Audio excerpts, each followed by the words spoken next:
Brought to you by GTA, your island, your network. A year ago today, he was on the front lines fighting ISIS militants in Marawi, southern Philippines.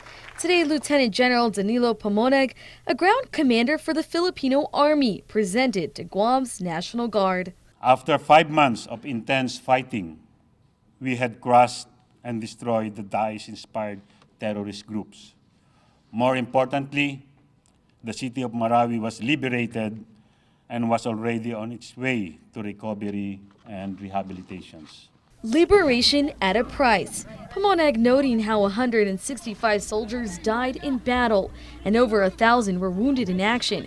Overall, the fighting, quote, neutralized 900 terrorists who he says held civilians hostage. Pamoneg standing firm defending the tactics the army used in combat, including the government's declaration of martial law. Very effective, very justified. Had it not been for the martial law, probably we're still fighting up to now. And you see, there was no single violations of human rights during the Marawi crisis, so that the people, our countrymen, knew that we are doing the right thing.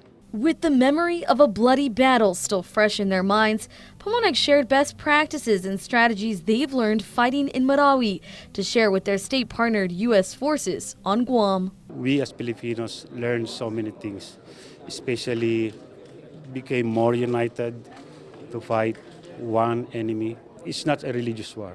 It's fighting against ideology. We are not fighting against Filipinos. We are fighting against their ideology. Brigadier General Diron Cruz from the Guam National Guard says they can learn from the Philippine Army.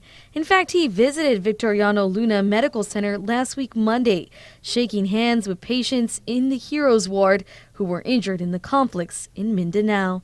Some saluted with their left hand because they didn't have a right arm.